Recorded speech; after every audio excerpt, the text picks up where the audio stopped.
Hello, everybody, and welcome back to Talking Behaviour, where I am Charlie, and with me is James, hello. and we are going to be your hosts for today, where we will be coming to episode 3 of our series on stimulation, sensory input, and sensory regulation, where we previously went over this kind of top half of the graph where we have regulation, right? And then you have overstimulation, which is when you are kind of getting too much input from your environment, and this is causing you to push above a level. And then above that, past the point of toleration. There, tongue twister. That is a tongue twister. Yeah, past the point of toleration, where you would probably be considering things like pain, escape, and very extreme reactions to get away from that level of stimulation. Okay.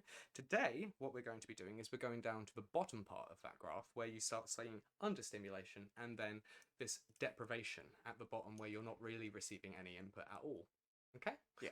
So this basically should give you the whole spectrum of what kind of range of sensory levels that somebody can go. Well, I'm glad that I finished drinking that. The different levels that somebody can go through with their sensory regulation, and then that should let us finish this little parcel of information. So, understimulation. What do you know about this, James? Very little, to be honest. As I was saying, I think overstimulation is something that is quite almost iconic. I'd say it's one of the the most well-known reactions and behaviours of autistic people. And just people, right? And people, Yeah. people in general. And understimulation is a little bit of an alien idea to me. I understand the idea of being overwhelmed by things going on around you, but being underwhelmed just I don't really understand it. It's a funny thing, isn't it? Because people do say that underwhelmed me, right? And when you talk about that in a context, really what they're saying is that did not impress me. Yeah. Right? Really, overwhelm and underwhelm aren't completely analogous to overstimulated and understimulated, right? If overstimulated is you're receiving too much input from the environment, right? Understimulated is you're not receiving enough input from the environment, and because of this it will making you feel lethargic and like you are not as able to act out or get the things that you need from it. It's perversely kind of like a cycle, because if you're understimulated you're going to be lethargic, which is going to cause you to get less stimulation, which is going to cause you to kind of cascade downwards, just like overstimulation cascades upwards. Yeah. Right? It's one of those ones where you've got this kind of scale of things. Understimulation doesn't tend to cause as many problems as overstimulation. It does have some things attached to it. It might stop you from doing things like exercise. It might stop you from feeling like you want to go outside. It might stop you from doing a lot of different things. But that will not necessarily cause you to self-injure in the same way as being overstimulated. Right, okay. And in the same way as this is the case, that level below it of deprivation, people sometimes seek this, right? You've heard of a sensory deprivation tank. Yeah. Yeah, right? People floating in water underneath, shutting out all the stimuli that they've got around them so that they only have their internal process, right? Yeah. Yeah, that's because they have a strong internal process and they want to basically listen closer to it and, be able to engage with that without the sensory input interfering with it, right? Mm-hmm. So understimulation, it is a problem, because if you're trying to motivate someone or trying to get them to do very difficult things, being understimulated is going to make them far less likely to engage in that activity. You might need to do an alerting activity to get them ready to do it. Yeah. Right? So a sensory diet probably has a couple of different things. It might have a antecedent-based strategy, something that comes before you're supposed to do something, which gets you into that regulated state out of understimulation if you are commonly in the understimulated state, Yeah. so that you can regulate and then do the activity that you need to do. Would you say that it is typically, and I'm using the air bunnies here, easier to introduce extra stimulus for somebody who is understimulated than it is easier to provide actions to bring somebody down who is overstimulated? Yes, because really what you're saying about the overstimulated person is that the environment's at fault, right? And because of that, well, you're saying the environment's at fault in both situations, really. There is either too much or not enough of something available in it, and it's causing them to dysregulate. It's generally probably easier to add things to an environment than it is to take them away. Yeah, I'd say that there are things that you can't avoid in most environments, and a lot of them have very pronounced sensory stimuli to them, right? You can't avoid a fire alarm. Yeah. Right? You can't avoid traffic being loud. You can't avoid a light being a certain level of brightness in a shop. right? But understimulated stuff, if you aren't feeling like going outside, you're probably at home and you probably can have the lights, on low and just be kind of like vibing at that level, right?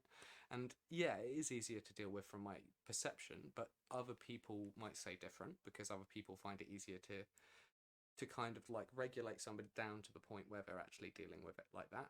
I find because I'm quite able to motivate people, I have people who are understimulated who I work with regularly, and they have specific things which I've identified which make it easy to kind of like get them motivated and get them going, and so I can use those things to then get them doing what I need them to do or what they need to do to actually progress.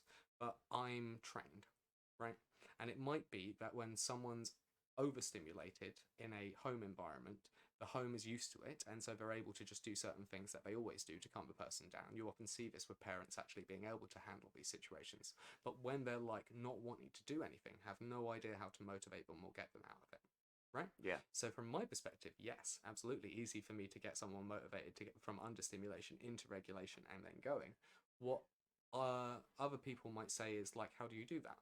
Right? You find the things that they want, you find the things which excite them and get them to kind of, raise their levels.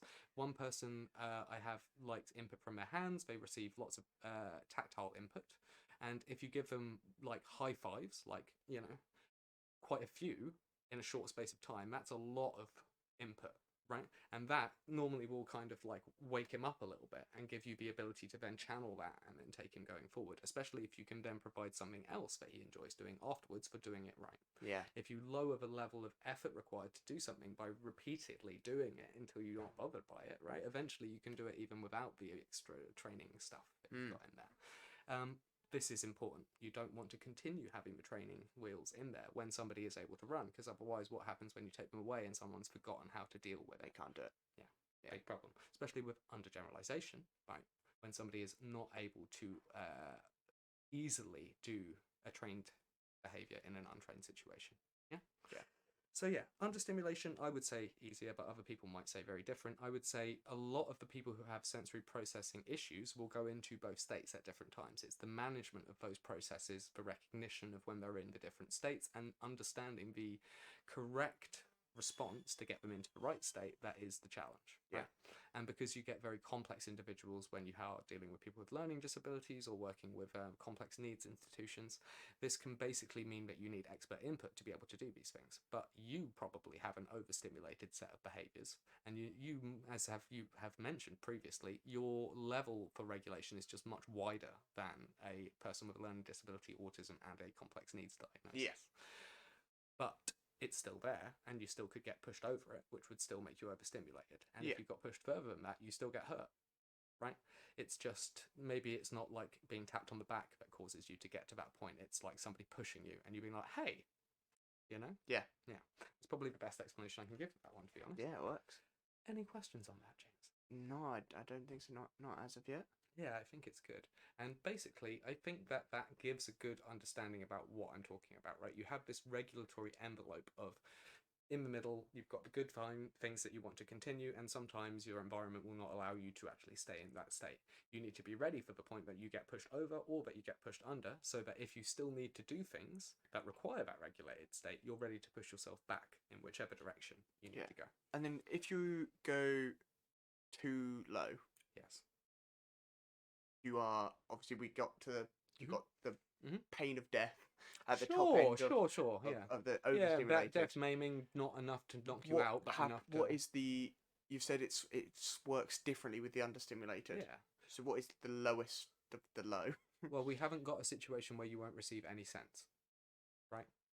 I guess the sensory tanks are... Yeah, that's the closest you can get, and people impose that upon themselves. Some people are terrified by that concept, right? And some people are like, oh, that sounds really interesting, and that shows you different sensory levels amongst the general population, right? What I'm saying is you will never be in a situation where your nerve endings are not activated by something like air, right? Or water, or... Yeah. Right? And water's the closest because it like envelops you, and then as long as you don't move, there is nothing which is changing on that sensory input, so it stays at a level, right? So if you go under, it will probably mean when you come out, you will be more affected by those stimuli when you do, and they will push you even quicker up, right? So you go into a separatory declaration tank, and you've got all of this stuff around, it's all blocked out. They open the thing, the lights are really bright, and then you're like, oh, for a while. That's understimulation Yeah. to the extreme. That's I Yeah. cannot handle anything in the environment right now because I've had nothing presented to me for long enough. Yeah. Right? Yeah. Yeah. Oh. And That's glad that you asked it in that way because it was kind of hard to articulate that, but that's what that is. yeah. Yeah. No, that's yeah. It's really interesting. Yeah, And it's then like I had nothing going on and now everything's happening at once. What, like, how would you deal with do that? you find that ever kicks somebody straight to the other end of the spectrum? Yeah. So I guess your job is to, when you're out and about with somebody, to try and find those small stimulus that bring them up without pushing them over. Well, you would only see that kind of flip if you had a massive change in like input-output variable, right? Like going from sensory Yeah, deprivation exactly. And my guys are not in a sensory deprivation tank. Really, what they're going from is inside the house to out in the community where you have air on your skin and all these things. And actually, that's what they should have been having, which would have regulated them. And often being inside for 2 to 3 days has actually dysregulated them. So as they start going out, it pushes them back into regulated, and then I get the best of them. Right? Very easy for me. Yeah. And I bring them back in a regulated state, which helps the parents, and then they have a period of time before it goes back down again. And Yeah. that's what a parent could do. This is a good piece of advice: is if you find that about halfway through the week the guy is having a hard time because they've kind of sunk back into understimulated, take them out at that point, and then it will push them back into regulation, and then you can keep them in that level for longer. Finding at what point they drop down is important, because if you normalize going out every single day and then you can't one day, they'll drop down into under. So really find out when they need it and then provide it. Yeah. Yeah. Yeah. I don't mean to trivialize it at all, but it's so, not that I claim to be an expert, but it seems so similar to almost depression in terms of correct. Yeah. that sink down and trying to find those things to bring you back up. Yeah, and depression is such an interesting one because you get exhausted and you lose all of your energy and you're not able to do things, and those things might be the thing that bring you out of the depression, right? If you were able to go out and then get more input into your life and kind of rebuild relationships. Maybe if you'd lost a relationship and that's pushed you into depression, you need to go back out into the world and get used to your new reality, right? But because you're depressed, you get stuck inside. Yeah. And then you push even further down and further down, and now you've normalized being understimulated, and everything's going to either push you under or only get you there. Yeah. Yeah. It's a very complicated one. And Like how much of a percentage you are in one of those states is like how you view it as your normal. Yeah. Right. So if you started at 90% in understimulated, right, and then you start getting into regulation, you'll feel overstimulated when you get into regulated. But it's only when you get into I'm regulated 33% of the time, it's 40% of the time, and then 20-20 or 30-30, right? That you start getting them feeling like they're regulated properly, because now regulated is the new it actually normal. means something. Yeah, now it's the new normal because it is more than 50% of your time, maybe, which means that it's most of the time for you, which means it's normal. Yeah. And then, sorry, again, No, I don't. please, just keep. With the, I feel like I may ask this question quite a few times, and I already have. Which, in your experience, is there a quote unquote best way to, well, like for example, using one of the sensors to bring somebody back up, or is it completely dependent on the person and what they can handle and what they like? With understimulated, it's a bit more in. Yeah, there are things which are reliably stimulating. Having a coffee, right? I mentioned in the previous episode that if your partner runs their hand up your arm, that's stimulating and that causes you to have a response, right? All of these are true. Whether they are all appropriate for working in the environment that I'm talking about is the question. Like, people might normalize something like giving someone a rub on the arm 3 times and that causes them to kind of overstimulate or regulate properly, and then they can do the stuff. But there is an appropriateness element to it as well. Is that an appropriate thing to be doing? Can you build that into their week when their parents are gone, right? For example, will every person who works with them be willing to do it? Is a real big question, right? Yeah. Social validity. So in these situations, yeah, it is dependent on the person. There are things which are more likely to do it, things which are like excitatory stimuli, right? And there are things which are 100% going to do it because they chemically stimulate you, right? Yeah. And that's probably going to talk to you about the levels of what you got. If you are someone who has a physiology which is continuously understimulated, you might need a chemical to actually get you to the point where you are in the right level. I would say, without my ADHD medication, you could describe me that way. Right. Because I need a stimulant to turn the front of my brain on and be able to actually decision make. Aha, good fun. you know, it could basically be viewed in one way that I'm constantly understimulated when I don't have a stimulant to push me into regulation, right? That's what probably a lot of my problem with feeling things physically came from, because I wasn't getting enough input and also my brain wasn't working. So yeah, that's pretty good. Any more questions? No, I think I'm all dried up for now. It's good. That was good 3 or 4 questions. I'm really happy about that one. So honestly, really enjoyed this set of 3. I think we covered a lot of very interesting and useful stuff. Hopefully, this has given a kind of understanding around what you should be looking for in these situations and what kinds of thing may help with your particular child, daughter, student, person who you might be supporting in this industry. But yeah, if anybody needs any help with this kind of stuff, if anyone has any more questions, please don't hesitate to reach out. Thank you very much. Thank you very much, everyone. Goodbye.